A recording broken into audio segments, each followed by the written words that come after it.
nesta manhã de terça-feira.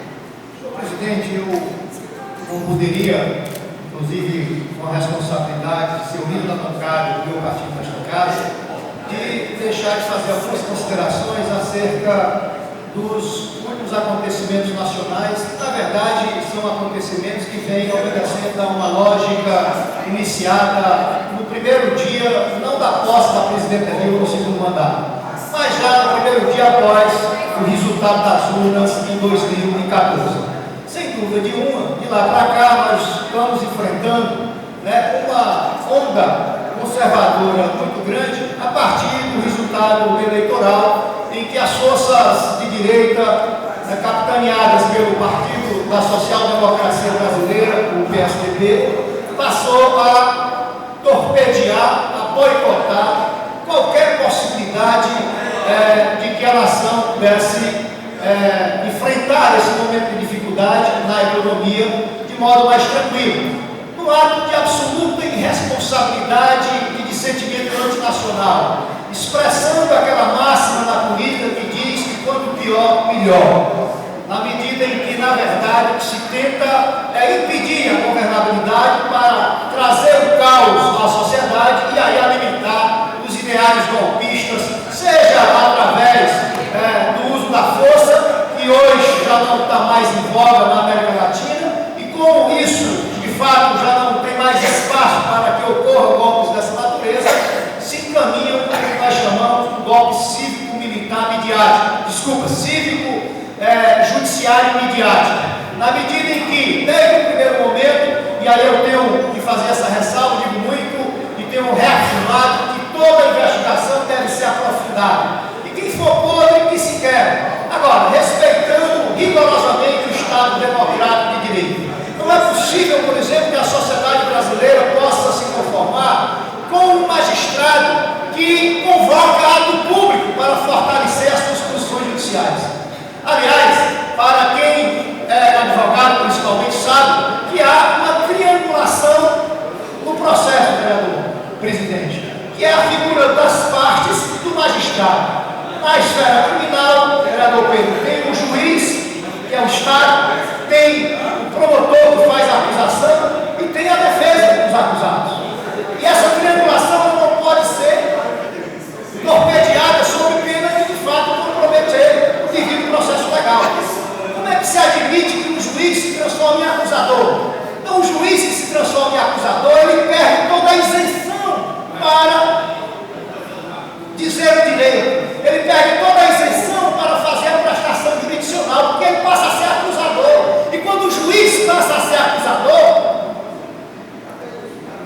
foi para o Beleléu, foi para as cucuias, foi para a lata de lixo, no Estado de Direito, porque ele perde a isenção de julgar. Eu queria dizer, inclusive, a sugerir, e aliás não podia deixar de, nesse momento, dizer, meu caro vereador Pedro, que mencionou a questão das manifestações. As manifestações são legítimas. Agora não tem nada de extraordinário. São manifestações segmentadas, porque a oposição teve 50 milhões de votos. Então, o que é que tem de extraordinário de a oposição, e aí não apenas a oposição política, mas o empresariado, que inclusive tem financiado essas manifestações, financiou. Semana passada a FIEP fez uma reunião com 100 empresários. Os 100 empresários foram anunciados. E é uma posição que eles têm direito de ter a posição deles. A Rede Globo de televisão se manifesta 24 horas por dia, alimentando as manifestações contra o governo. Então é natural que para essas manifestações acorram principalmente aqueles que foram oposição ao governo e que votaram contra o governo, contra o atual governo. Portanto, não tem nada de extraordinário nisso. Eu até sugeriria que quem quiser entender um pouco da história deste país, está passando no Netflix um filme, vereador Pedro, você que é jovem, você tem que assistir esse filme, Chateau, o Rei do Brasil. Está passando, para quem não sabe, Chateaubriand, Assis Chateaubriand, era muito mais poderoso como Diários Associados do que o Roberto Marinho e a sua família da Rede Globo. Assis Chateaubriand, Chateau, o Rei do Brasil. Então quem tiver oportunidade não pode deixar de assistir esse filme,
as lideranças da oposição, as principais lideranças, compareceram ao lado do vereador Pedro e foram enxotadas, foram agredidas. Sabe quem está sendo aplaudido nessas manifestações? Bolsonaro, que tem um discurso do ódio, um discurso da intolerância, uma liderança política de extrema direita, que defende a ditadura, que defende a prática da tortura como posição política